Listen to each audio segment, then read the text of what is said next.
자, 오늘 데살로니가 전서 를 보시기 전에 지도를 먼저 하나 보여주시죠. 2차 전도 여행 지도가 있나요? 없어요? 있다고요? 네, 보여주세요. 2차 전도 여행 그 지도가 나오네요. 여기 보면 여러분들이 안디옥에서 시작을 해가지고 이쪽 끝에서 시작해가지고 이렇게 원래는 더베 루스드라가 밑에 있는데 보이시는지 모르겠는데 보이세요? 네, 더베 루스드라가 있는데 이게 해상도가 안 좋네. 근데 어쨌든 더베 루스드라가 이 지역이 이고니온 루스드라 이 지역이 갈라디아 지역입니다. 남갈라디아. 그러니까 갈라디아 지역이거든요. 그러니까 처음에 우리가 그 사도 바울이 1차 전도 여행을 저쪽으로 갔거든요.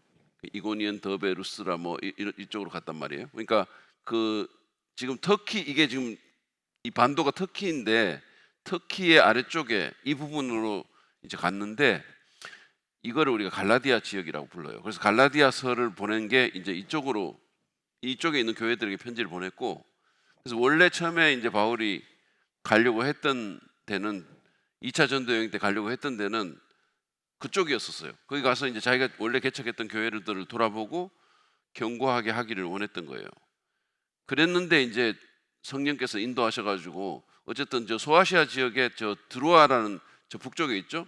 그 트로이 목마 있는 드로아라는 그쪽까지 갔는데 거기서 이 환상을 보죠. 마게도니아 사람이 건너와서 우리를 도와달라는 환상을 보고, 그래서 거기서 이제 빌립보로 건너가거든요. 저쪽 그리스 반도 저 끝에 북쪽에 있는. 그래서 빌립보에 가서 빌립보의 교회를 개척을 합니다. 루디아라는 사람 만나가지고. 근데 빌립보에는 회당 자체가 없어가지고, 유대인 회당이 없어가지고, 그래서 그 기도처를 찾다가 루디아라는 사람을 만나게 되죠. 그래서 어쨌든 그 루디아라는 사람이 회심하면서 빌립보 교회가 이제 세워지게 되잖아요. 그리고 바울이 그때 또 복음 전하다가 감옥에 갇혀가지고 빌립보에서 매 맞고 이러다가 간수가 또 그 가정이 구원받아가지고 어쨌든 그래서 루디아와 빌립보 간수 가정들이 이렇게 개척 멤버가 돼가지고 빌립보 교회가 세워집니다. 저 북쪽에 보이시죠? 그러니까 그 빌립보 교회가 가장 먼저 세워진 유럽의 교회예요. 최초의 유럽 교회가 빌립보 교회입니다. 원래는 바울의 계획에 없었던 거였어요. 성령께서 인도하신 거죠. 어떻게 보면 원래는 저 드로아에서 무시아 쪽으로 더 북쪽 이쪽, 그러니까 이게 어디죠? 동쪽으로 가려고 했는데 막아가지고 막고 막힘을 당한 상황에서 마게도니아 환상 보고 순종해서 가죠. 가가지고 빌립보에 갔다가 거기서 이제 내려간 데가 데살로니가라는 데요. 그 밑에. 근데 이 데살로니가가 그 마게도니아 주의 수도이고 굉장히 큰 도시고, 지금도 같은 이름의 테살로니키라는 이름의 도시가 그리스에 있는데 굉장히 큰 도시입니다. 그리고 거기서 이제 3주 정도 머물면서 복음을 전했어요. 복음을 전했는데 그래서 이제 데살로니가 교회가 세워진 거죠. 그러니까 바울이 데살로니가에 3주를 머물면서 교회를 세운 거예요.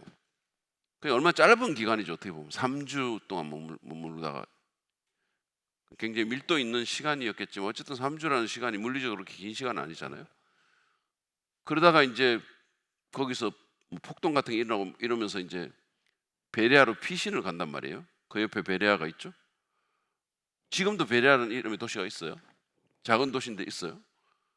그리고 이제 베레아에서 어디로 가냐 하면 저 밑으로 내려와 가지고 아가야 주의 아테네라는 곳으로 가요. 아테네라는 곳으로 내려갔다가 거기서 자기가 3주, 그러니까 어떻게 보면 충분히 사역을 못하고 온 거죠.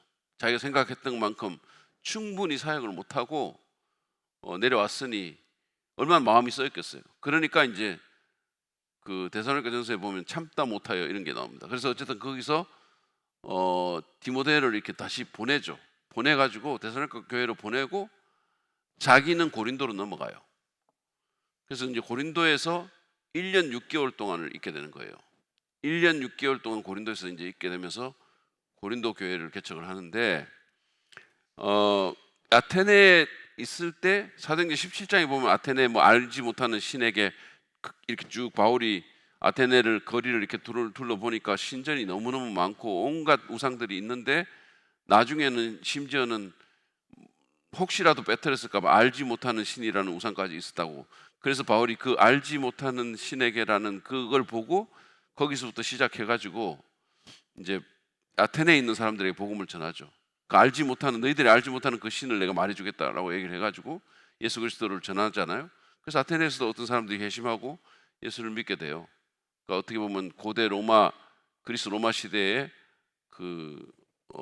가장 지적인 도시, 지성의 산실, 철학자들이 가장 많은 곳, 거기서 이제 복음을 전했고, 그러고는 이제 고린도로 넘어가서 있는데 그 고린도에서 있을 때 자기가 아테네에서 보냈던 디모데가 돌아와요. 고린도로 돌아와가지고 데살로니가 교회 소식을 전해주는 겁니다. 그래서 그 소식을 듣고 편지를 쓰는 거죠. 그게 바로 데살로니가 전서예요.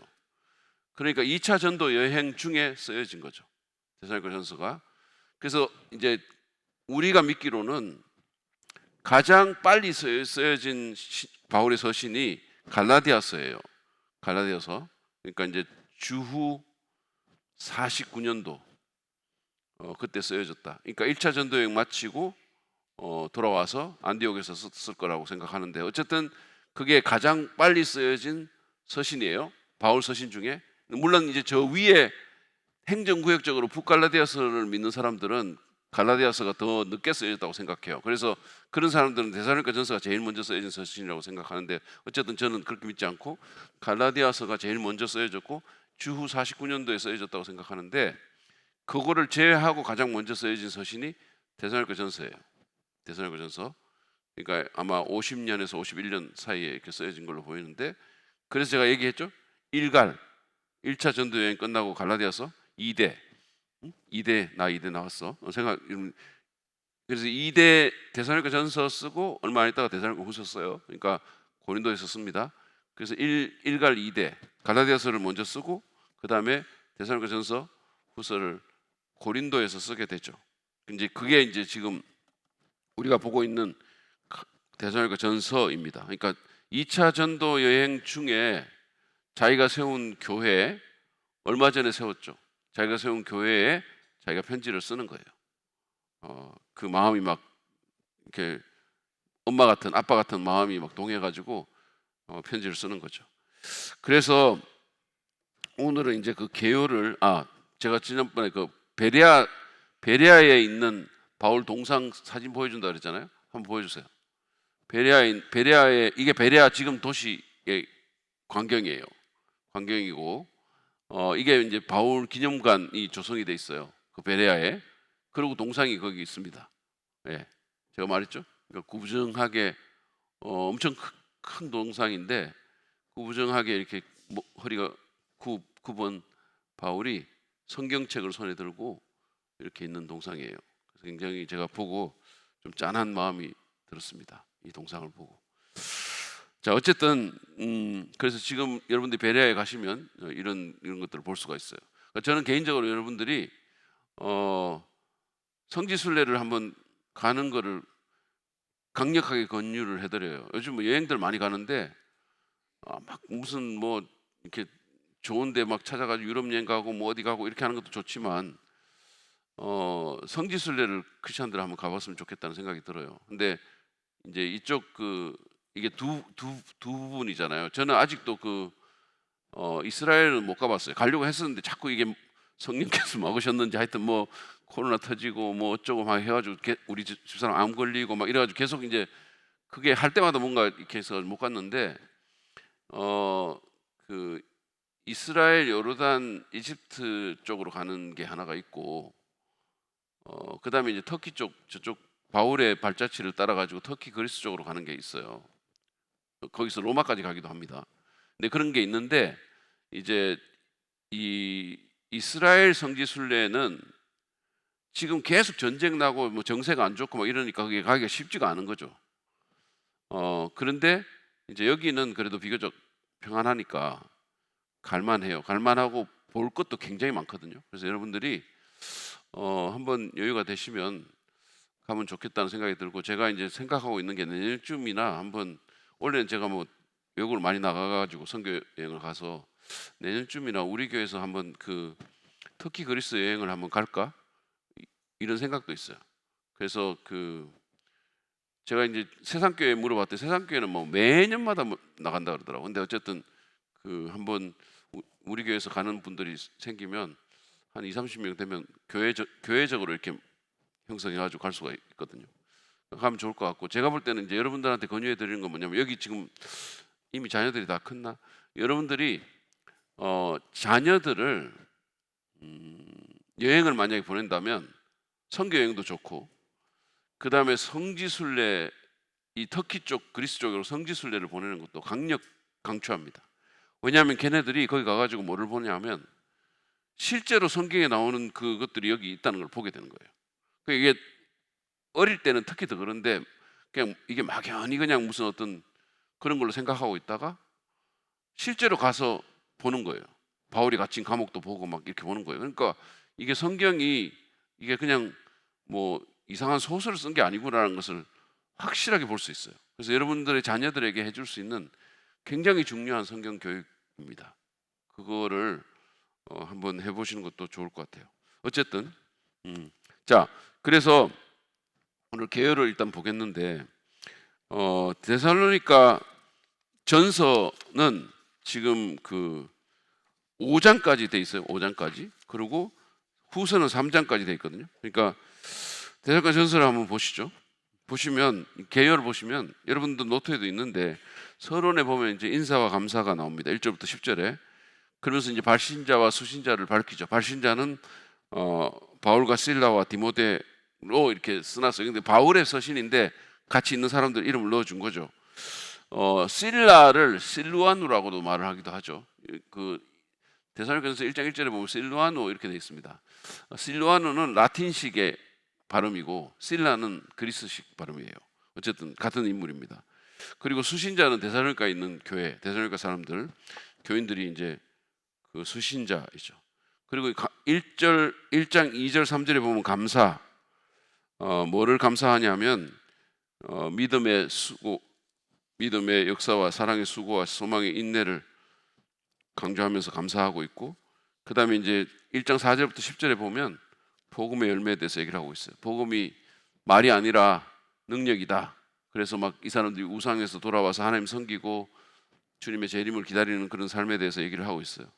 그리고 2장으로 넘어가면 이제 2장에서는 바울이 2장에서 3장까지 자기가 그곳에서 사역했던 것을 회상을 하면서 이제 자기 사역이 얼마나 진정성이 있었는지를 2장 1절부터 12절에 말하고 있습니다. 그래서 마치 어머니처럼, 유모처럼, 또 아버지처럼, 그러니까 젖먹이는 어머니처럼, 아버지처럼 이렇게 성도들을 돌봤다고 얘기를 하고 있고, 그 다음에 자기가 탐욕이나 어떤 그 개인적인 욕심이나 사람의 기쁨이 아니고 하나님의 기쁨을 위해서 정말로 내가 그곳에서 복음을 전했고 그 복음 전파가 헛되지 않았다라고 그렇게 말을 하고 있어요.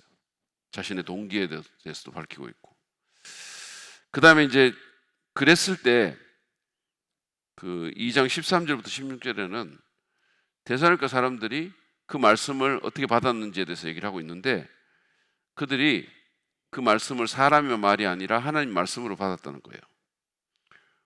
그리고 박해 속에서도 믿음을 유지를 하고 그랬는데, 특히 거기 보면 유대인들이 반대한 것에 대해서 얘기를 하고 있어요. 그래서 결국은 이제 거기서 나오게 되죠. 그래서 바울이 나중에 베레아로 가게 되는데, 여러분 성경에 유명한 말이 있잖아요. 베레아에 있는 유대 사람들이 데살로니가에 있는 유대 사람보다 더 신사적이어서 또는 더 고상해서 말씀을 받을 때 이렇게 받았다라고 얘기를 하잖아요. 그러니까 그쪽에 있는 데살로니가에 있는 유대인들이 질이 안 좋았던 것 같아요. 어쨌든 베레아에 있는 유대인들은 더 좋았다 이렇게 말을 하고 있죠. 어쨌든 간에, 그러나 데살로니가 성도들은, 그러니까 데살로니가의 성도들은 물론 유대인도 있었겠지만 이방인들이 거기 있었잖아요. 그러니까 그 사람들이 하나님의 말씀으로 그 바울의 말을 받았다라고 얘기를 하고 있어요. 이게 굉장히 중요한 거거든요. 여러분들이 이렇게 어떤 메신저가 이제 이건 여러분 개인의 유익을 위해서 말씀을 드리는 건데, 하나님이 다양한 종류의 사람들을 쓰세요. 교육자들을, 설교자들을 다양한 분들을 쓰시잖아요. 그럼 사람들이 다 개성이 다릅니다. 사람들이 좀 다른 사람들이 많아요. 그러니까 이제 뭐 저 같은 사람도 있고, 또 저하고 정반대 스타일의 사람들도 있고. 그런데 이제 이 사람들이 보면 자꾸 이렇게 그 어떤 스타일에 대한 선호 같은 게 있어요. 뭐 그건 어쩔 수가 없는 거죠. 그런데 그게 중요한 게 아니고 그 메신저의 입에서 나오는 메시지가 중요한 거예요. 그래서 이것이 만약에 이 말씀이 뭐 진짜 우리가 설교자들은 그냥 연약한 사람들이잖아요. 우리가 하나님이 아니잖아요. 그러니까 우리가 어떤 실수도 있을 수 있고 뭐 완벽하지 않은 그런 모습들이 있죠. 하나님이 그런 연약한 그릇들을 또 사용하시는 거죠.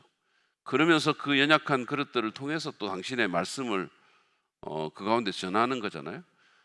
그러니까 어떤 그 설교자가 말도 안 되는 소리를 한다. 예를 들어서 말도 안 되는 소리를 한다든지, 그러니까 내가 말하는 말도 안 되는 소리라는 것이 성경 말씀하고 전혀 맞지도 않는 소리를 한다든지, 명백하게.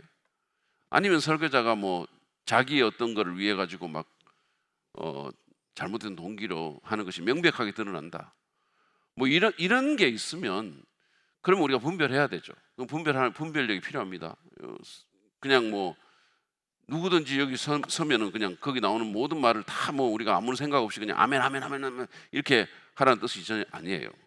우리가 분별해야 되는데, 근데 중요한 거는 뭐냐면 그 바울이 말했던 것처럼 일단 우리가 그 말씀을 받을 때 하나님 말씀으로 받고 그것이 그러한가 스스로 이렇게 살펴보는 게 필요하다는 거예요. 그러니까 이 말씀 받을 때 어떤 사람들은 처음부터 이렇게 해가지고, 그러니까 뭐 좀 보면 어떻게 보면 설교자나 목사님들에 대해서 좀 이렇게 상처받은 분들이 있을 수 있잖아요. 살다 보면 이상한 사람들도 있을 수 있으니까. 그러니까 그런 분들은 이렇게 마음이 이렇게 딱 다쳐가지고 딱 이러고 해가지고 한번 해보면 뭐 한번 이런 식으로 들을 수 있잖아요. 그렇게 듣지 말라는 거죠. 일단은 내가 어떤 그 사람이 누구든 간에 그 분이 하나님 말씀을 전하기 위해서 이 자리에 섰다면, 그러니까 여러분들이 아셔야 될 건 뭐냐면, 제가 지금 여기에 우리 교회 담임 목회자로 있습니다. 담임 목사로 있어요. 그거는 하나님께서 저를 여기 세우신 거예요.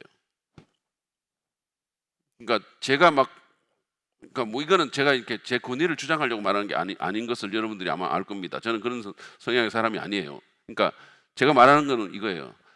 어쨌든 여러분들도 마찬가지. 여러분이 만약에 목자면 그 하나님이 여러분을 목자로 세우신 거예요. 교회 안에서 우리가 그 하나님의 교회 안에서 교회의 권위로 행해지는 일들은 하나님이 개입하시는 겁니다. 물론 우리가 잘못할 수도 있어요. 그렇지만 어쨌든 저를 하나님이 여기에 담임 목사로 세웠잖아요.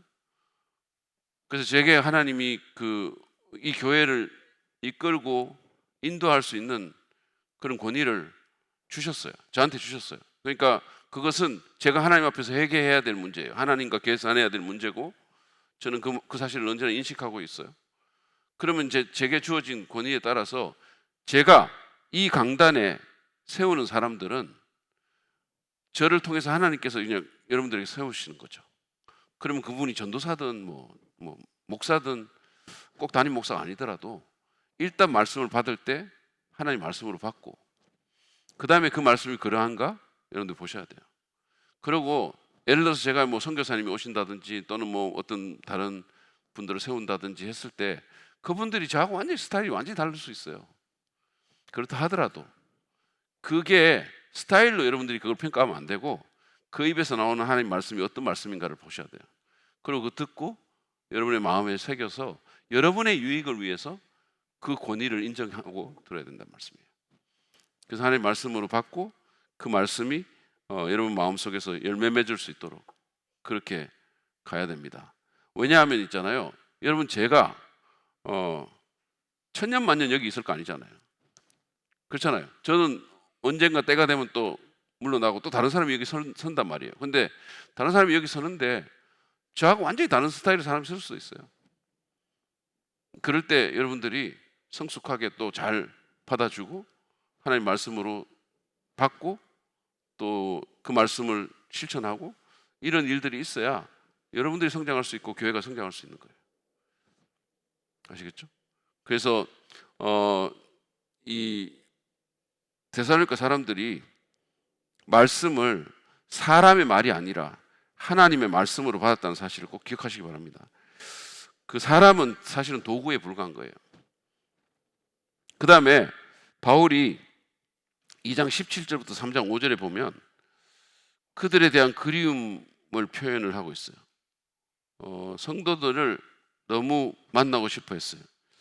이게 이제 저는 개인적으로 사람 처음에 이제 인상은 뭐냐면 바울이 굉장히 이렇게 좀 목적지향적인 사람, 이일 중심적인 사람, 굉장히 막 그 불도저 같은 사람, 이런 사람으로만 생각했는데 아니죠. 바울이 굉장히 사람 중심적인 사람이에요. 그리고 바울이 목자구나라는 마음을 많이 느껴요. 특히 데살로니가를 읽으면 더 그래요. 그래서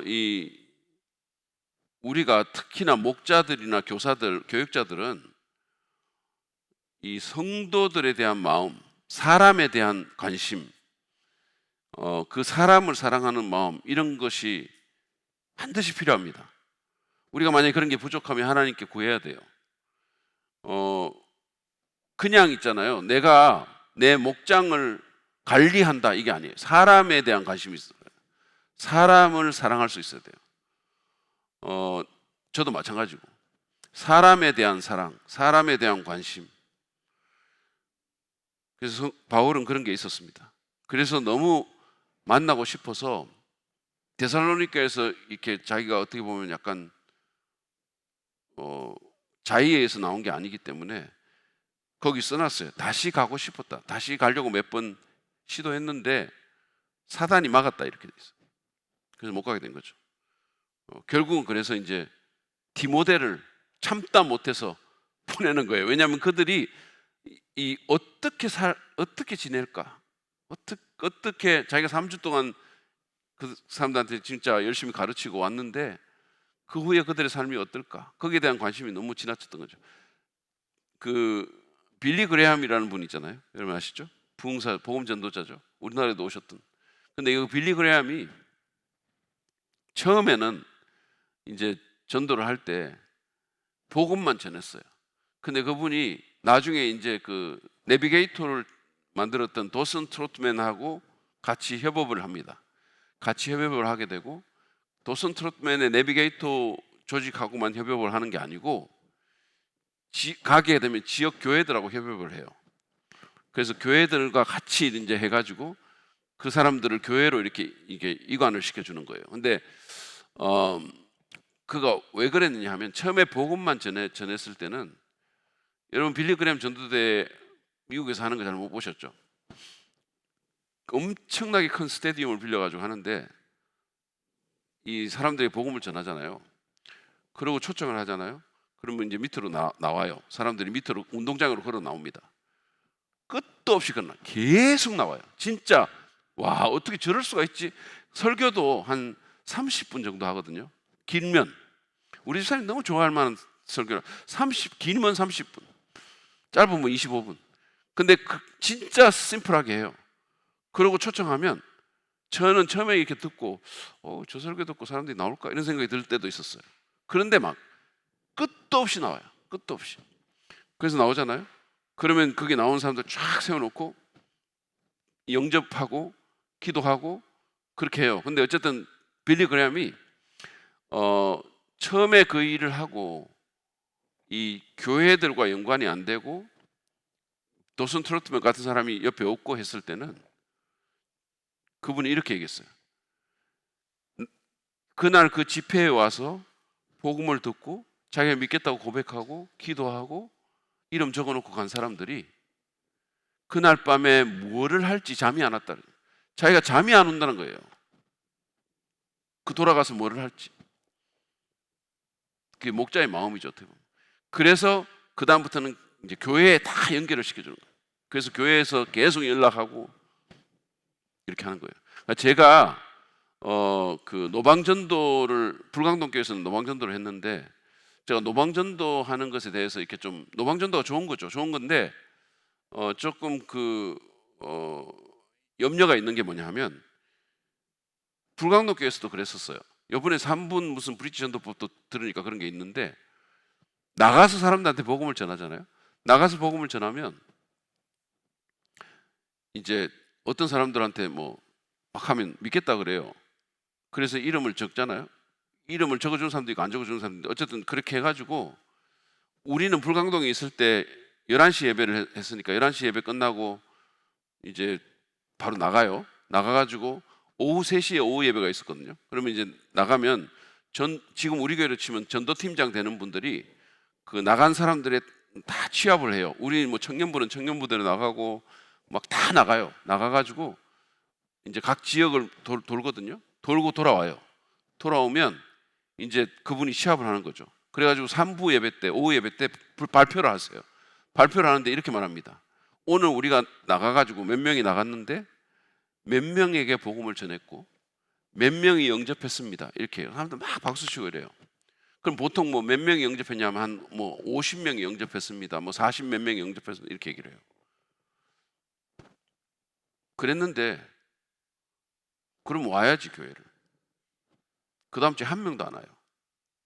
그 40 몇 명이 영접을 했대는데 한 명도 그것 때문에 교회에 더해지질 않아요. 그래서 제가 그런 방식의 전도 방법에 대해서 조금 회의적인 거죠. 물론 그 사람들이 다른 교회도 연결될 수는 있어요. 그리고 진짜 뭐 한 번도 안 들은 것보다 듣는 게 좋으니까 그런 면에서는 그런데 교회와 연결이 돼야 그 사람들이 영적으로 성장할 수 있는. 그러니까 이게 마치 어떤 거하고 똑같으냐면, 자, 복음 전했어요. 그 사람들이 영접했어요. 믿었다고 합시다. 그러면 그 사람들이 이제 어린 아이로 이제 신생아로 태어난 거예요.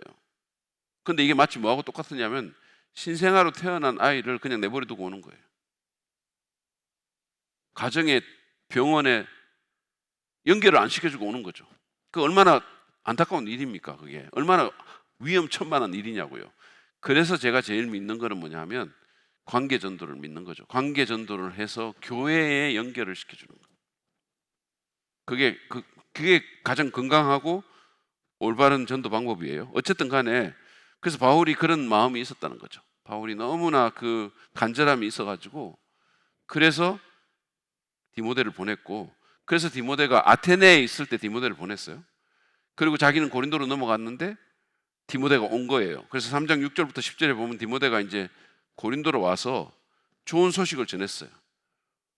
믿음과 사랑이 굳건하다 뭐 이런 말을 하고 기뻐했어요. 그렇지만 또 여전히 몇 가지 얘기할 게 있으니까 거기서 편지를 쓴 거죠. 그리고 3장 13절부터 11절부터 13절에 보면 다시 만나게 해달라고 또 기도를 하면서 그들을 위한 중보 기도를 합니다. 그리고 4장으로 넘어가면 1절부터 12절에서 이제 성화에 대해서 얘기를 해요. 1장 4장 1절부터 8절에는 거룩한 삶을 살 것을 권면합니다. 하나님을 기쁘시게 하는 삶을 살라고 얘기를 하면서 특별히 여기서 바울이 뭐를 강조하냐 하면 성적인 순결을 강조하는 거예요. 성적인 순결을 강조하고 하나님이 우리를 거룩함으로 부르셨다 이렇게 말을 해요. 그러니까 이거는 요즘 우리가 특별히 저는 뭐 모든 세대가 다 그렇지만 다음 세대들, 우리 중고등부, 청년부 친구들이 특히나 더 좀 이 부분에 대해서 좀 주의를 많이 기울여야 되지 않을까. 왜냐하면 세상이 너무 이 좀 거룩하지 않은 방향으로 흘러가고 있으니까, 도덕적으로 성적인 어떤 그런 부분에서 너무 많이 흐트러져 있죠. 그리고 이게 문화의 형태로 다가가 가지고 소위 막 그 방송 같은 데서도 보면 뭐 무슨 이 그런 연애 프로그램 같은 게 데이트 프로그램 나오는데 저는 안 봤어요. 안 봤는데 이제 대충 이렇게 뭐 보도를 읽거나 아니면 이렇게 스득스득 지나가는 부분들을 보면 이게 뭐 무슨 결혼 안 한 사람들이 그런 데서 그냥 같이 자고 한 방에서 여행 가고 이런 것들이 아무런 것 아닌 것처럼 이렇게 돼가는 그런, 그래서 다 그냥 하니까 이게 그냥 괜찮은 것처럼 크리스찬조차도 그렇게 여길 수가 있다는 말이에요. 근데 그거는 괜찮은 게 아니라는 것을 알려줘야 돼요. 그거는 괜찮은 게 아니고 그건 하나님 뜻이 아니고 하나님의 마음을 찢어놓는 행위다. 그 사실을 우리 자녀들이, 다음 세대들이 알 필요가 있어요. 어른들은 말할 것도 없지만. 그래서 거룩한 삶, 성적으로 순결한 삶, 그러니까 뭐 무슨 동거해보고 결혼하겠다 이런 문화가, 이거는 하나님 말씀하고 완전히 반대되는 말씀이에요. 그래서 이런 것들이 이제 적어도 잘못됐다는 사실을 인식할 필요가 있고, 그래서 순결하게 가는 것이 하나님께도 좋고 사람에게도 좋다는 거예요. 그 다음에 형제 사랑입니다. 형제 사랑은 9절에서 10절에 나오는데 이미 잘하고 있는데 더 열심히 해라 이렇게 말하고 있고, 그 다음에 4장 11절 12절은 일상생활에 대한 지침인데 패기치지 말고 조용히 살아라 이렇게 말했어요. 자기 일에 힘쓰고 남에게 부담을 주는 그런 삶을 살지 말고 외부인들에게도 존중받는 그런 삶을 살아라라고 얘기를 합니다. 그리고 4장 13절부터 5장 11절까지는 본격적으로 재림과 종말에 대해서 가르치는데 4장 13절부터 18절에는 소위 예수님의 그 재림에 대해서 얘기를 하는데, 먼저는 죽은 성도들에 대해서 오해를 교정하고 있어요. 그 사람들은 자는 사람들이고 그 사람들이 먼저 일어날 것이라고, 예수님 올 때 이렇게 말합니다. 그리고 살아있는 자들도 예수님 오실 때 부활해서 만나게 될 거니까 그 모든 말을 갖고 서로 위로하라고 이렇게 말하고 있어요.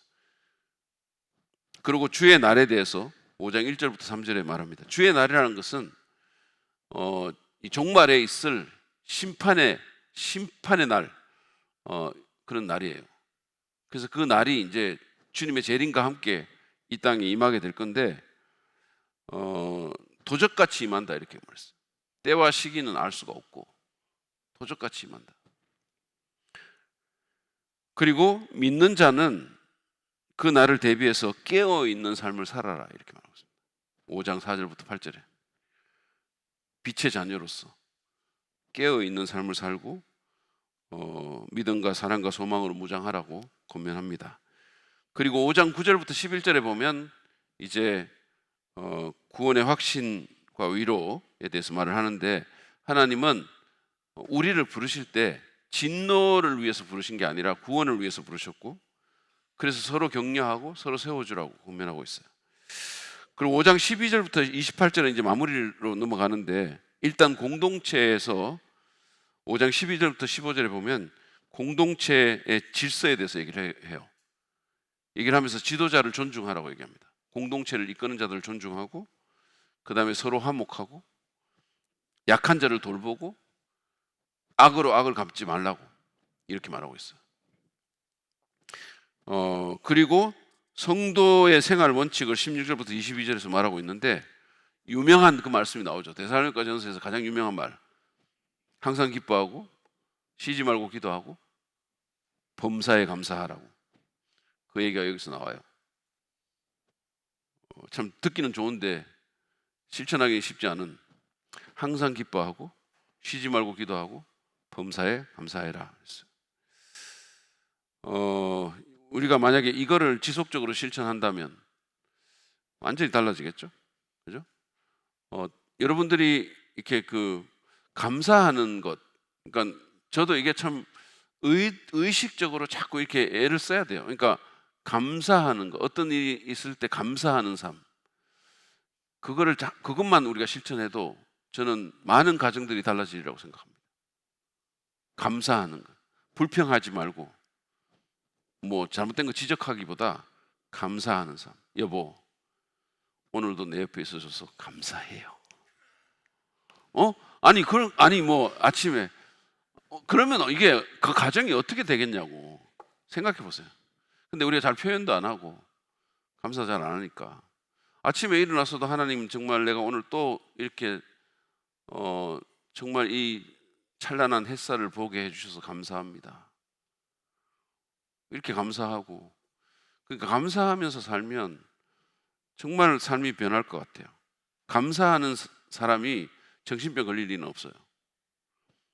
그래서 우리가 자꾸 감사하고 그 다음에 그 성령을 소멸하지 말라, 이것도 거기서 나와요. 그리고 분별해서 선한 것을 취하라고 얘기를 합니다. 자, 그 다음에 축복기도 5장 23절부터 24절에 보면 기도를 해주는데 그들의 영과 혼과 몸이 온전히 보존되기를, 주님 오실 때까지 보존되기를 기도해요. 근데 이제 이것 때문에 뭐 제가 깊이 들어가지는 않겠지만 사람을 삼분법으로 보는 분들이 있어요. 사람이 영과 혼과 몸으로 구성되어 있다, 이렇게 주장하는 사람들이 있거든요. 근데 사실은 영과 혼과 몸뿐만 아니라 사람에게 마음도 있고 여러 요소들이 있어요. 그래서 저는 개인적으로 이제 이렇게 보기보다는 사람은 물질적인 부분과 비물질적인 부분으로 구성되어 있다. 그게 제일 합당한 것 같아요. 소위 이분법. 사람은 물질적인 부분과 비물질적인 부분, 비물질적인 부분은 영도, 혼도, 마음도 다 포함되어 있는 거예요. 그래서 그렇게 구성이 되어 있다, 이렇게 보고 그 영과, 그러니까 다시 말하면 그 물질적인 부분과 비물질적인 부분이 서로 영향을 미치고 있다, 사람은. 그래서 여러분, 우리가 이 영적으로 이렇게 좀 좋은 그런 삶을 살기 위해서는 우리 몸도 잘 관리를 해야 돼요. 왜냐하면 서로 연관이 되니까.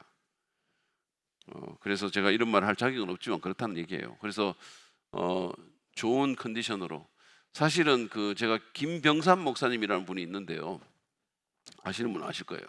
근데 그분이 어떤 얘기를 했냐면, 이거 예배에 대해서, 주일 예배에 대해서 얘기를 하면서 자기는 주일날, 물론 주일날 자기는 이제 사역하는 입장이지만 설교하고 뭐 주일날 담임 목사는 진짜 정신없거든요.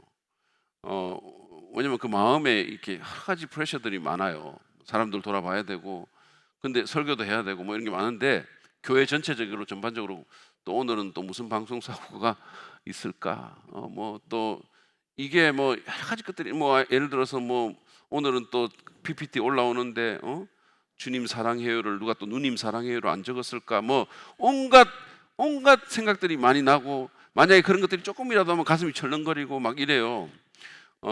그런데 그런 상황 가운데서 이제 사역을 해야 되잖아요. 그러니까 이제 김병삼 목사님이 무슨 얘기를 했냐면, 자기는 토요일 날 일찍 잔다는 거예요.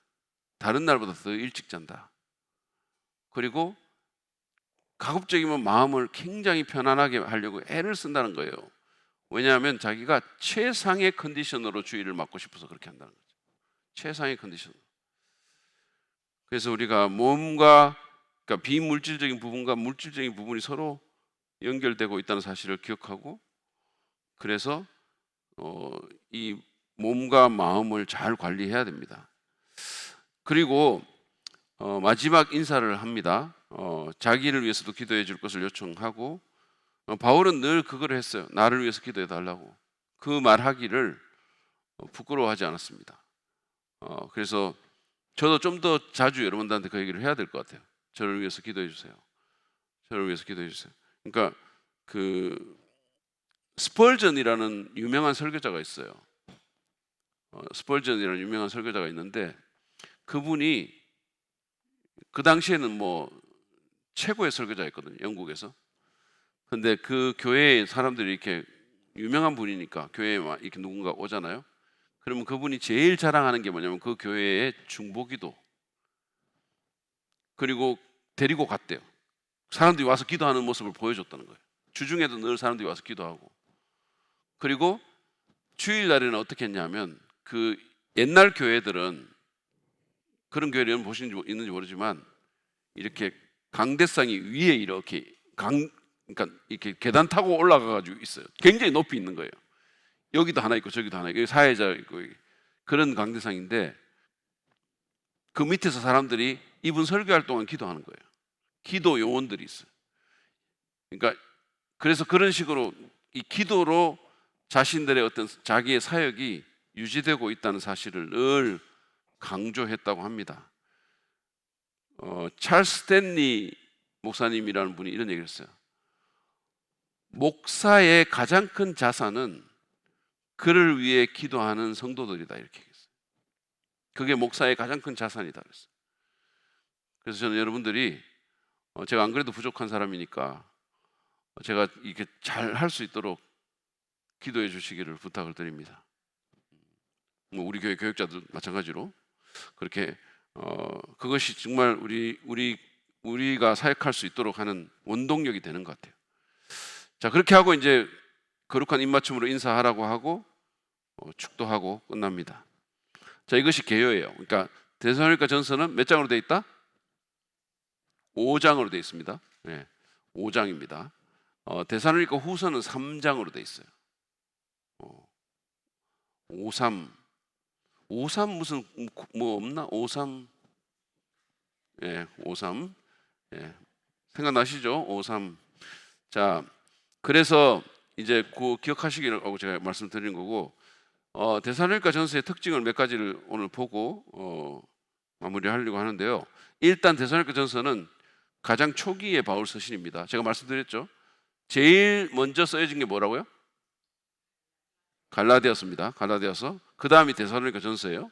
그러니까 주후 50년에서 51년 사이에 기록된 50년에 했을 수도 있고 51년일 수도 있어요. 정확하지 않지만, 그러니까 가장 빠른 서신이에요.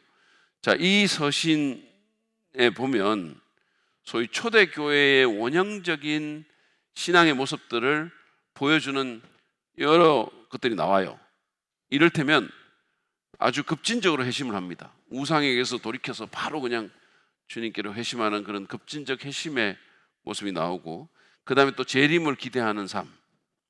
초대교회 성도들은 내일이라도 주님이 오실 수 있다고 생각하고 살았어요. 바울이 대표적인 예인데, 우리가 요즘 이제 점점 잘 살게 되니까, 우리나라가 점점 잘 살게 되니까, 제가 아까 그 바울이 말한 믿음, 소망, 사랑 그 얘기를 했잖아요. 그 중에 이 소망이 자꾸만 사라져요.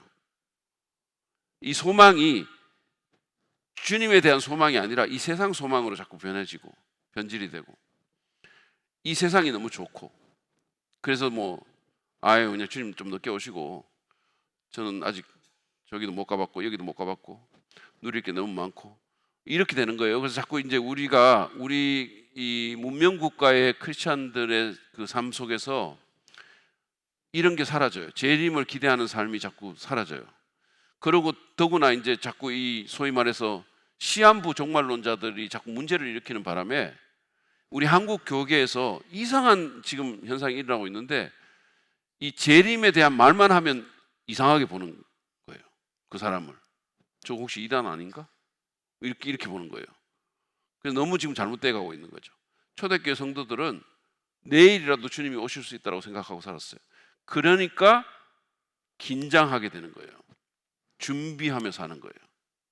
근데 그 재림에 대한 소망이 완전히 사라지니까 눈에 뭐가 보여요? 이 땅에 대한 것만 자꾸 보이고 나태해지고 그렇게 살게 되는 거죠. 자, 그래서 어쨌든 초대교회의 원형적인 신앙 모습이 여기 나와 있고, 그 다음에 또 하나는 박해 가운데 인내죠. 왜냐하면 그들에게 박해가 있었으니까. 초대교회에서는 박해가 일상화된 삶이었으니까요. 근데 이것도 지금 우리는 너무 없으니까 자꾸 나태해지는 거죠. 그 다음에 성령의 역사, 이런 것들이 여기에 나옵니다. 그래서 이 초대교회의 원형적인 신앙의 모습들이 데살로니가 전서에 보인다는 사실 자체도 이게 초기의 바울 서신임을 말해주고 있죠. 자, 데살로니가 전서 1장 9절에서 10절 말씀 우리 같이 한번 읽어볼까요? 시작. 우리가 여러분을 찾아갔을 때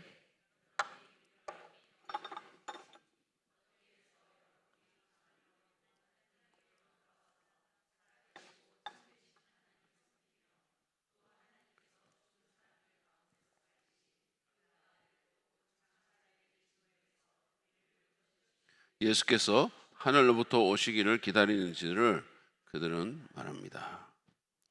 그러니까 그들을 처음 찾아갔을 때, 처음에 가서 복음을 전했을 때, 그들 이 선교 팀들을 데살로니가 사람들이 너무 잘 영접했다는 거죠. 그리고 그 다음에 나오는 것이 아주 급진적인 회심이에요. 우상을 버리고 하나님께로 돌아오는 거죠.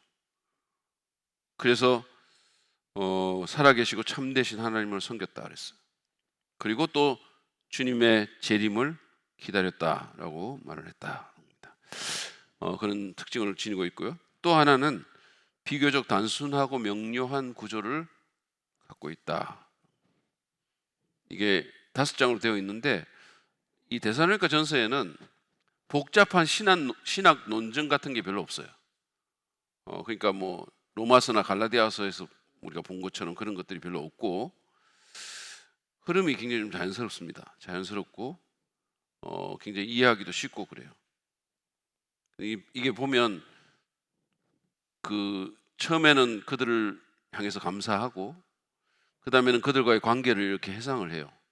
회상을 하고 그 다음에는 이제 권면하죠. 어떻게 살지를 권면하고 그 다음에 맨 마지막으로 재림과 종말에 대해서 이렇게 가르치는 그런 구성으로 되어 있거든요. 그러니까 아주 심플한 구성으로 잘 되어 있어요. 복잡하지 않아요.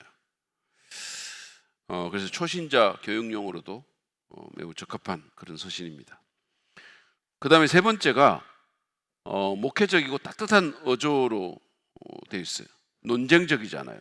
고린도전서 막 이런 것처럼 논쟁적이지 않고 막 책망보다는 격려와 칭찬 중심이에요. 그리고 막 바울이 자신의 감정을 많이 드러내고 있어요. 얼마나 그리워하고 있는지, 뭐 그들로 인해서 얼마나 기쁜지, 그리고 막 그 염려하는 마음들, 참다 못해, 막 이런 표현들, 닭살 돋는 그런 표현들이 많이 나와 있어요. 바울의 개인적인 어떤 감정들 이런 것들이 많이 드러나 있습니다. 우리가 이렇게 좀 성향 따라 좀 다르긴 한데 우리가 좀 이렇게 표현을 좀 많이 하시면 관계가 더 좋아지는 건 확실한 것 같아요. 여러분들은 표현을 많이 하십니까? 그러니까 아니 내가 감사하는지 안 하는지 내 마음에는 있는데 표현 안 하면 아무도 모르잖아요. 그러잖아요. 표현을 좀 많이 하고 살아갔으면 좋겠다는 생각이 듭니다. 저부터도. 그래서 바울은 굉장히 그런 걸 많이 표현을 하고 있어요. 그래서 이게 보면 서신이라기보다는 어떻게 보면 목자의 심정이 담긴 그런 어떤 돌봄의 메시지 그런 거죠. 그런 것 같아요. 데살로니가전서 2장 17절을 보면 17절, 19절, 20절 제가 읽을게요. 한번 보세요, 여러분. 형제자매 여러분, 우리가 잠시 여러분을 떠난 것은 얼굴이요 마음이 아닙니다. 이거 굉장히 그 닭살 돋는 표현이잖아요. 우리는 얼굴을 마주하고 여러분을 볼 수 있기를 간절히 바라고 있습니다. 그 다음에 우리 주 예수께서 오실 때 그분 앞에서 우리의 희망이나 기쁨이나 자랑할 면류관이 무엇이겠습니까? 그것은 여러분이 아니겠습니까? 여러분이야말로 우리의 영광이요 기쁨입니다. 이렇게 표현하고 있어요. 아주 스윗하게 그렇게 표현을 하고 있습니다. 그래서 여러분 우리가 교회적으로도 교회가 참 아름다운 교회가 되고 교회가 우리가 사랑 빚는 교회인데 사랑이 넘치는 교회가 되기 위해서는 서로 간에 좀 표현을 많이 할 필요가 있어요. 표현을 많이 하고 뭐 서로 또 격려하고 칭찬하고 이렇게 하는 것이 매우 필요하다라는 생각이 듭니다. 저도 목회자이기 때문에 여러분들에 대해서 오늘도 아침에도 좀 기도했는데 사랑의 마음으로 가르칠 수 있게 도와주시고 그런 기도를 늘 해요. 그렇게 하고 또 이렇게 표현을 좀 할 수 있도록 애를 쓰는데 그런데도 참 이게 잘 안 되는 부분들이 있긴 있어요. 그렇지만 계속해서 노력해야 된다고 생각합니다. 아멘이시죠? 그리고 가정에서도 여러분들이 많이 표현해 주세요. 서로 간에 많이 표현해 주시고 자꾸 이렇게 뭐 얼마 살겠다고 우리가 그렇게 인상 쓰면서 자꾸 이렇게 짜증만 내고 그렇게 살겠습니까? 그러니까 서로 간에 많이 표현하고 제가 이렇게 보니까 저는 우리 플리피한테는 엄청 표현 잘하는 것 같아요. 근데 걔는 너무 싫어하는데 어쨌든 그렇지만 자꾸 표현을 하는 거죠. 근데 왜 다른 사람이 표현을 잘 못할까요? 그게 참 희한한 일인 것 같아요. 자, 그래도 어제도 제가 전화를 하는데 전화하고 하면서 프리파 뭐 어쩌고 저쩌고 하면서 I love you 이렇게 얘기했단 말이에요. 그 걔가 저한테 I love you 이렇게 또 대답해 줘요. 그러니까 지는 아무 생각 없이 물론 했겠죠. 아무 생각 없이 했겠지만 그 전화를 딱 끊으면서 마음이 누군가가 나에게 I love you라고 했다. 너무 좋은 거죠. 아무도 그렇게 말하는 사람 없는데.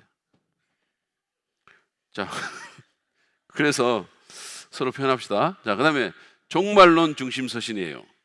이 서신은 매 장마다 예수 그리스도의 재림이 언급이 돼요. 제가 이게 실제 찾아봤거든요. 매 장마다 1장 10절에도 아까 나왔죠. 예수께서 하늘로부터 오시는지를 여러분들이 기다린다라고 얘기를 했어요.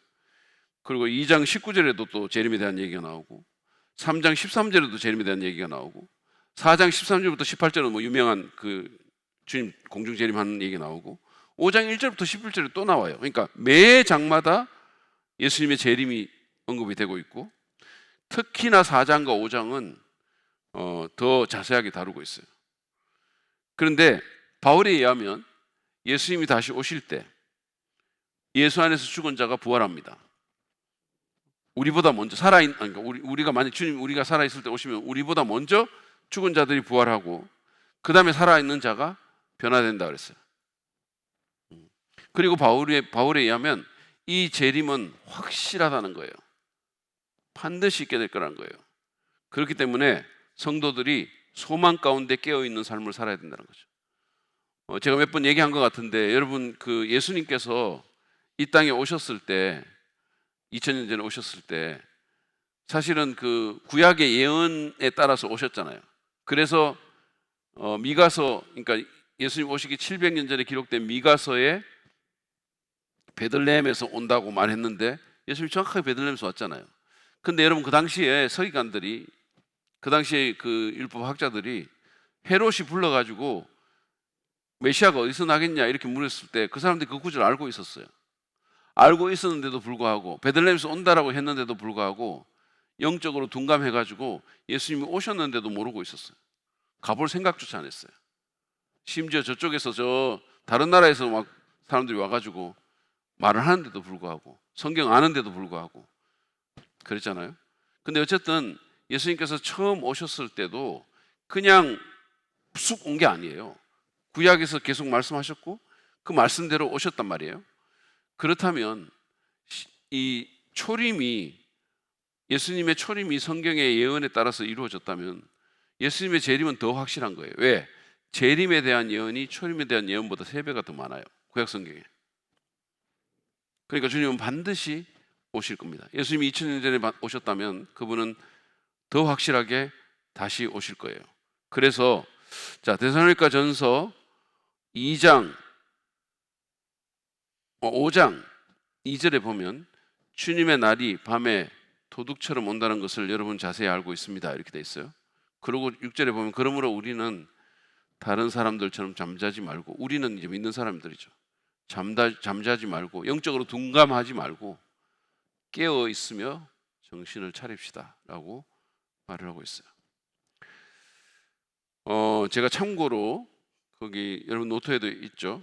교회 휴거하고 이 환란전 휴거설에 대한 얘기를 잠깐 하고 넘어갈게요. 휴거라고 들어보셨죠? 그러니까 휴거는 이 가질 휴, 들려질 거예요. 들릴 거입니다. 든다라고 할 때 그거예요. 근데 이게 이제 영어로는 랩처라고 그래요. 랩처는 레피에무로라는 라틴어에서 나온 건데 라틴어 성경에서 그렇게 번역을 했어요. 그게 어디에 나오냐면 데살로니가전서 4장 16절에서 17절에 나와요. 자, 여기 보시죠. 주님께서 예수를 얘기합니다. 참고로 세 번역을 보면 여러분들이 주님이라고 나온 게 야훼, 여호와, 주님으로 번역했어요. 세 번역에 보면. 그러니까 구약 성경에서 여호와는 주님으로 번역이 돼 있어요. 근데 신약 성경의 주님은 거의 대부분 예수님에 대한 겁니다. 그러니까 예수님께서 호령과 천사장의 소리와 하나님의 나팔 소리와 함께 친히 하늘로부터 내려오실 것이니, 재림에 대해서 얘기를 하고 있죠. 그리스도 안에서 죽은 사람들이 먼저 일어나고 그랬어요. 그 다음에 살아남아 있는 우리가, 바울이 자기를 예수님 오실 때 살아남아 있는 자로 여기고 있는 거죠. 그러니까 자기 생전에 주님 오실 것이다 라는 그런 마음을 갖고 살았던 거예요. 살아남아 있는 우리가 그들과 함께 구름 속으로 이끌려 올라가서, 요거 이끌려 올라갔어라는 요 단어가 그 라틴어로 그렇게 번역이 된 거죠. 라피에무르라는 단어로 번역이 됐어요. 끌어올려진다라는, 그렇게 번역이 됐고, 이게 라피에뮤라는 이 단어가 랩처, 영어로 랩처로 바뀐 거죠. 헬라어로는 하르파조라고 해가지고 낚아챈다 이런 뜻이 있습니다. 낚아챈다. 그래서 이 휴거는 이끌려 올라간다, 낚아채임을 당한다 이런 거예요. 그러니까 누가? 교회가. 왜냐하면 여기 보세요. 그리스도 안에서 죽은 사람들이 누굽니까? 예수 믿고 죽은 사람들이니까 교회죠. 그 원래 교회를 구성했던 사람들이에요. 그러니까 교회, 예수 믿고 죽은 사람들과 살아있는 크리스천들이 낚아채임을 당한다는 거죠. 구름 속으로. 여기 성경이 그렇게 있죠. 구름 속으로 낚아채임을 당한다 이렇게 했어요. 거기서 휴거라는 단어가 나온 거예요. 낚아채임. 그래서 어떻게 한다? 보세요. 공중에서 주님을 영접할 것입니다. 이렇게 돼 있죠. 돼 있습니까? 안 돼 있습니까? 공중에서 주님을 영접할 것입니다라고 돼 있어요. 그래서 이것이 이제 교회의 휴거입니다. 그러면 이제 우리가 대환란, 그러니까 환란에 대해서 들어보셨죠? 환란은 이제 종말에 있게 될, 계시록에서 이제 우리가 계시록 6장부터 시작해가지고 그 환란의 모습이 쫙 나와요. 그러면 그 계시록에서 말하는 그 환란은 소위 말해서 7년 대환란이라는 거예요. 그러니까 지금 현재 우리가 이렇게, 지금은 교회 시대로 이렇게 은혜의 시대고 사람들이 예수 믿고 구원받다가 주의 날이 임합니다. 주의 날이 임하는데 그때 지상에서 엄청난 환란이 있게 되는 거예요. 그걸 7년 대환란이라고 해요. 그리고 7년 대환란이 끝이 나면 소위 말하는 천년 왕국이라는 왕국이 있게 됩니다. 그런데 그 천년 왕국이 종말에 있게 될 것이라고 믿는 사람들은 전천년설주의자다 이렇게 말을 해요. 그런데 그게 없다고 믿는 사람들을 무천년설주의자다 이렇게 말을 해요. 그러니까 앞으로 종말에 천년왕국이 없고, 그 성경에서 말하는 그 천년왕국은 지금 그냥 예수님께서 교회를 통해서 다스리는 걸 상징적으로 표현한 것이다 이렇게 주장하는 사람들이 있어요. 그 사람들을 무천년설을 믿는 사람들이라고 얘기를 해요. 우리가 왜 천년왕국을 얘기를 하냐 하면, 계시록에 보면, 제가 읽어 드릴게요. 계시록에 이제 쭉 얘기가 나오잖아요. 환란이 있고, 그 다음에 막 어린 양의 혼인 잔치가 있고 막 그러죠. 그러고 나서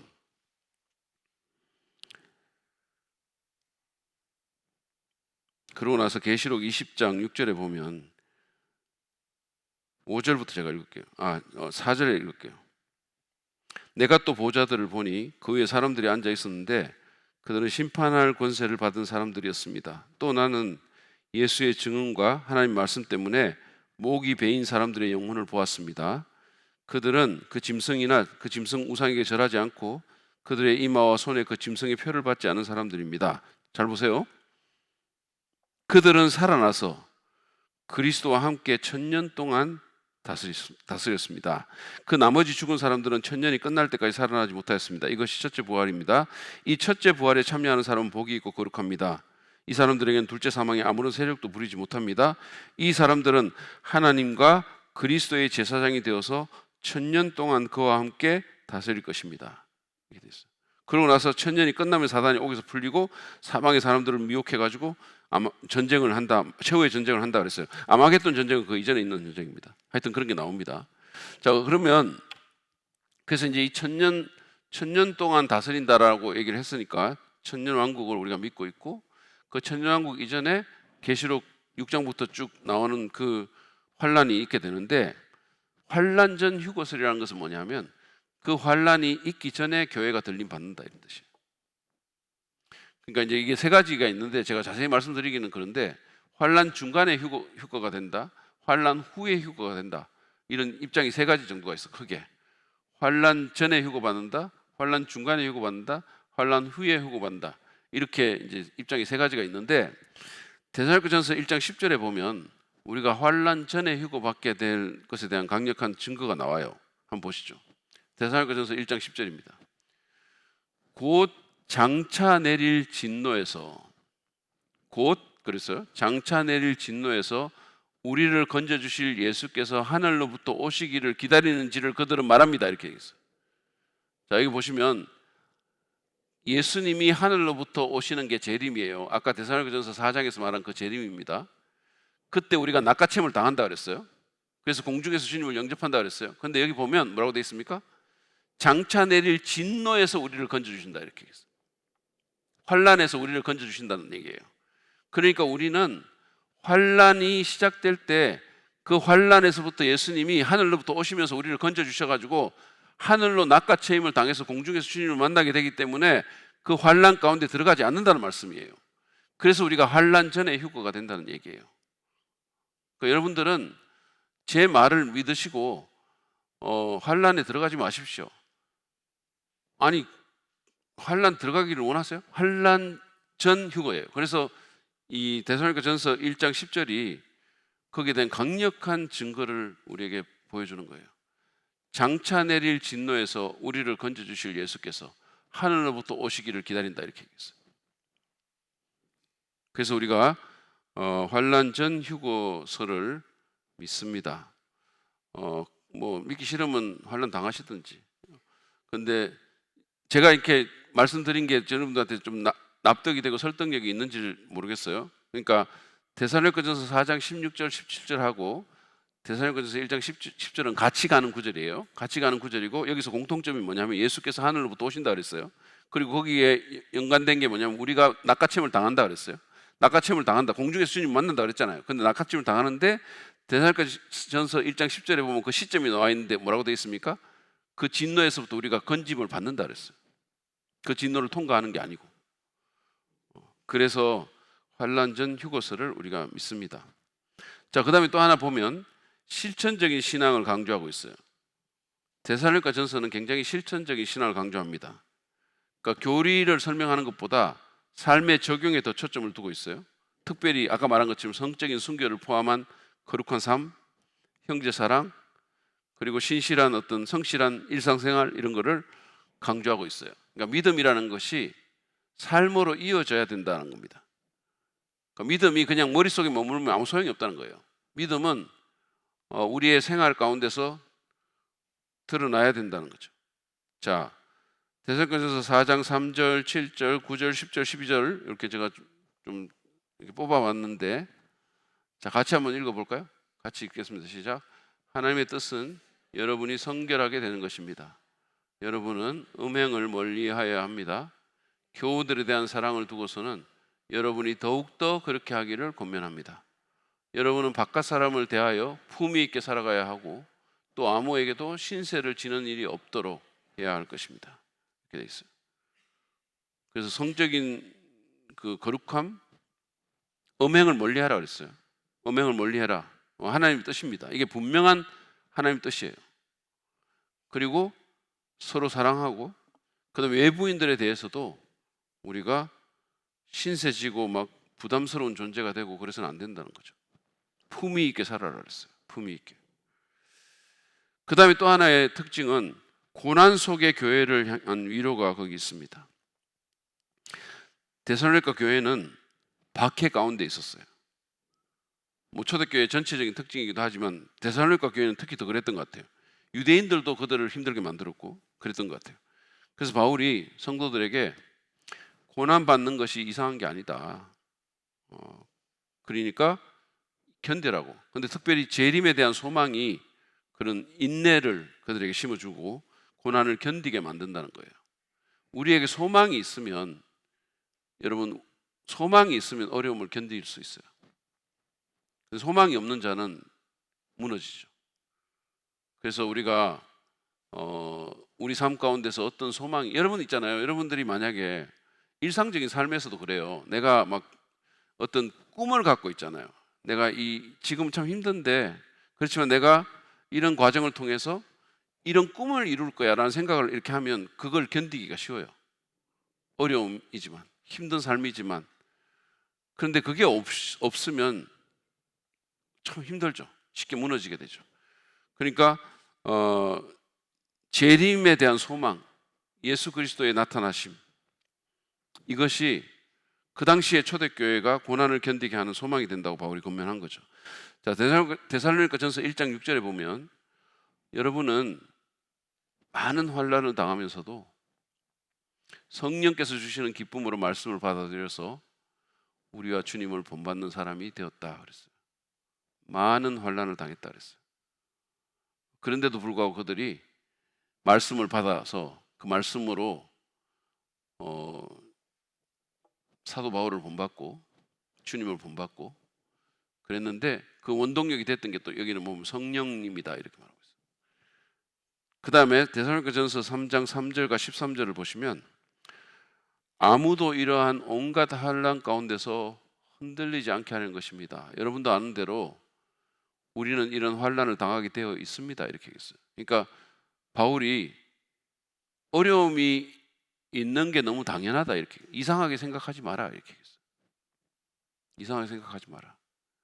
그러면서 주님께서 여러분의 마음을 굳세게 하셔서 우리 주 예수께서 자기의 모든 성도들과 함께 오실 때 하나님 우리 아버지 앞에서 거룩함에 흠잡힐 때가 없게 해주시기를 빕니다 이렇게 했어요.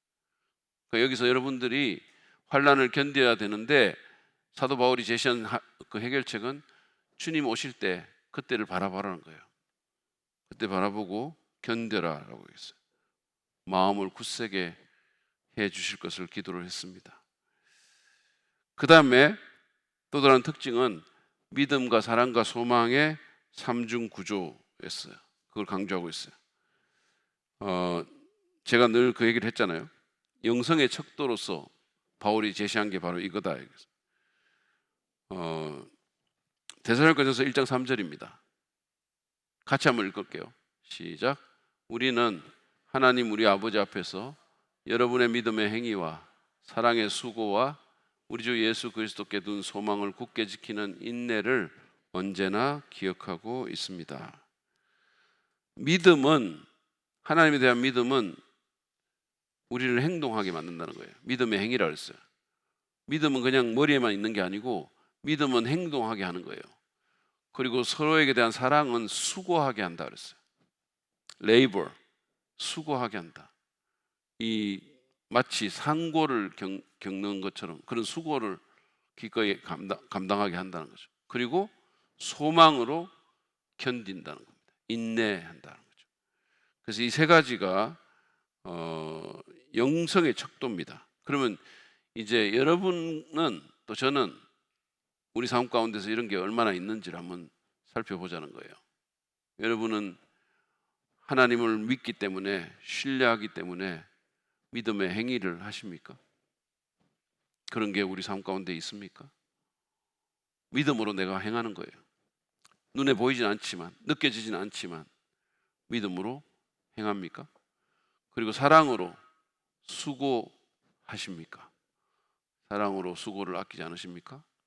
그리고 소망을 갖고 현재의 어려움들을 견디고 인내하십니까? 이게 우리의 영성의 어떤 그 기준 또는 척도가 돼야 된다. 그래서 우리 자신을 평가하는 그런 기준이 되기를 바랍니다.